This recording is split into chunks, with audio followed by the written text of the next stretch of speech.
Perfect stillness is her only weapon here. Hours of motionless waiting, conserving energy for one decisive strike. Every wing beat stays controlled. 3 kilograms of sloth demand precision through a maze of trunks and branches. This is the payoff of that ambush, a chick whose survival depends entirely on meals like this.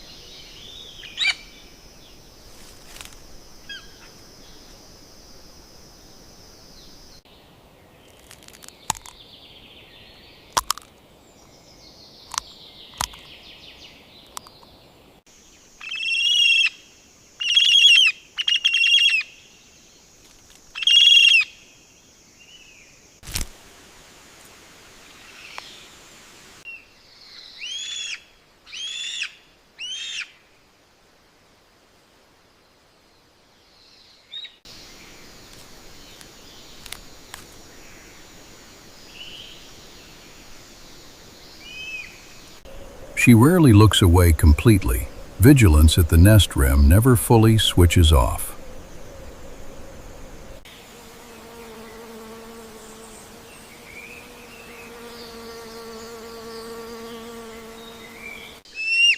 Panting and drooped wings work together here, the chick's 2 main defenses against equatorial midday heat.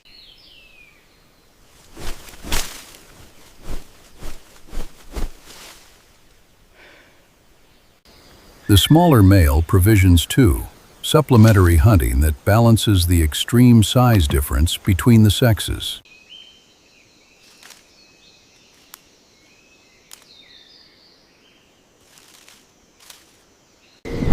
Howler monkeys remain the most consistent item on the menu, abundant, arboreal, and impossible to ignore.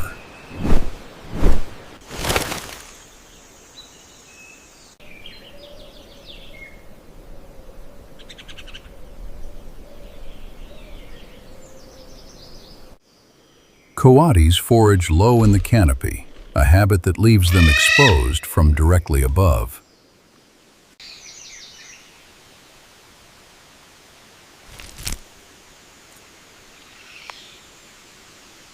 On day 100, real branching begins, short hops between perches that build coordination for flight. A raised voice and spread wings mark the edge of this pair's territory to anyone passing through.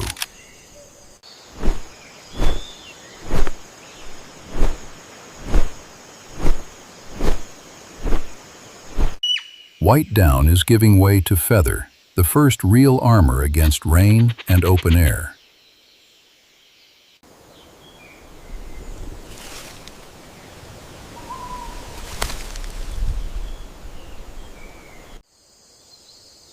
A falling branch, nothing more, but this stillness is what keeps a predator alive to hunt again.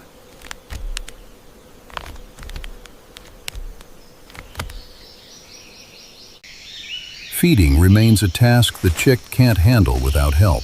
Every meal still depends on a parent.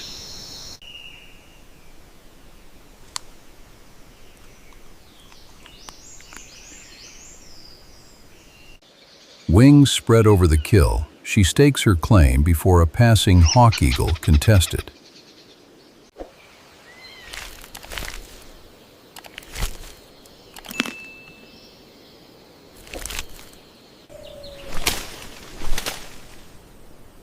Kinkajous move at night, which is exactly when this eagle chooses to bring one home.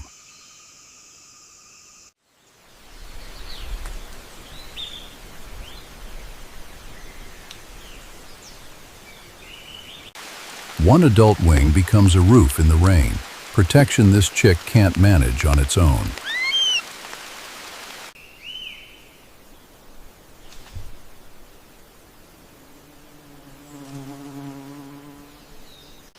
Day 150, the first flight across open air, unsteady but airborne for the first time.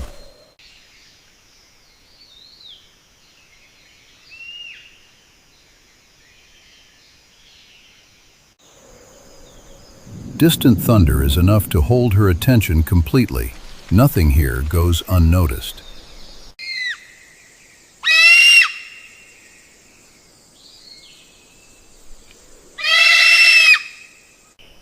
The juvenile watches the snake retreat and does nothing. But has something just been learned? A single call announces every delivery, a sound this chick has already learned to recognize.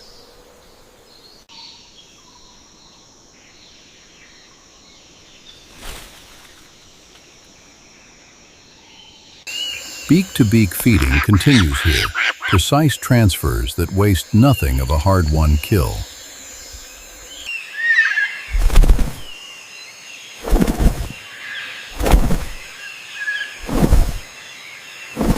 She keeps her distance deliberately. Proximity that once meant safety is starting to fade.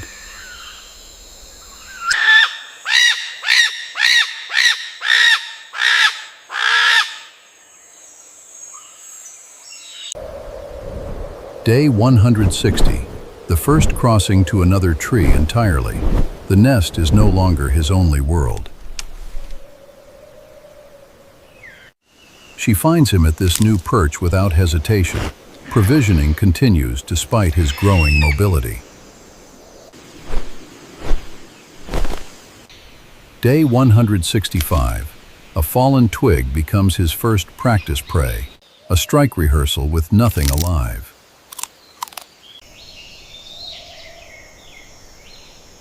Mid-pounce, one call from his mother is enough to stop him instantly.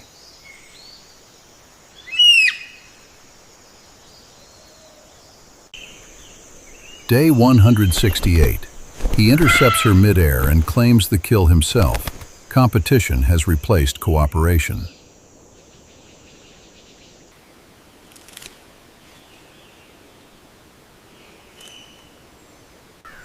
Prey this large is rare here, evidence of a hunter capable of exceeding its usual limits. This same stillness carried every successful strike before his, instinct sharpened by watching her hunt. A first kill is rarely clean. Grip and technique still need refining before this becomes instinct. Feeding himself, unassisted for the first time, the clearest sign yet that dependence is ending.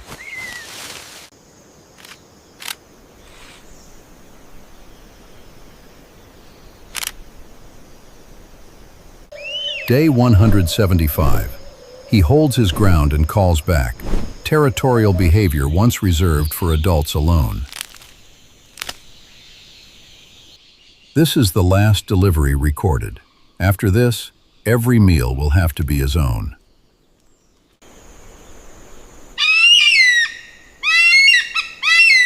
Full flight feathers, fully extended, but is he actually ready for what comes next?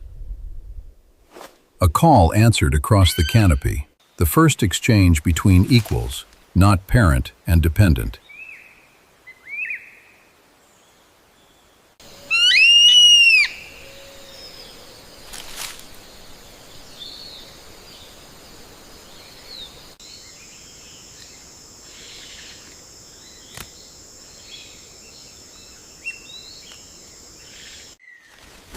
Day 180, the final flight from this tree.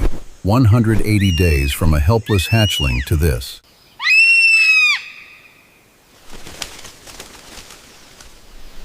She returns to an empty nest, carrying nothing. The only tie left is the tree itself.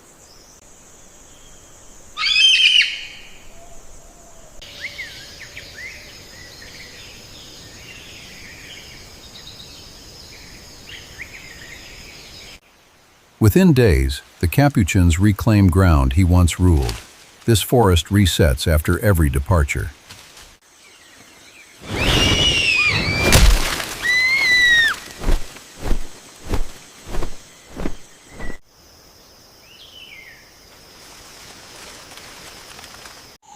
A vacancy never lasts long.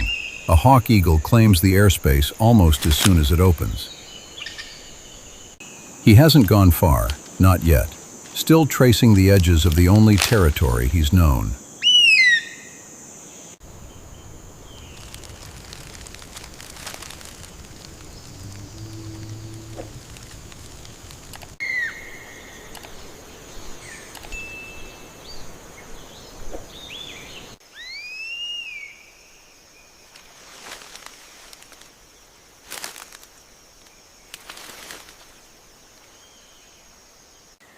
She still checks old threats, though no chick remains to protect. Old habits outlast their purpose. Without an active nest to guard, nocturnal life like this moves through more freely after dusk.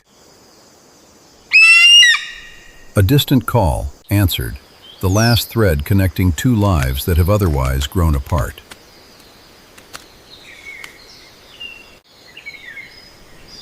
An eagle like this can only exist where the forest itself remains whole.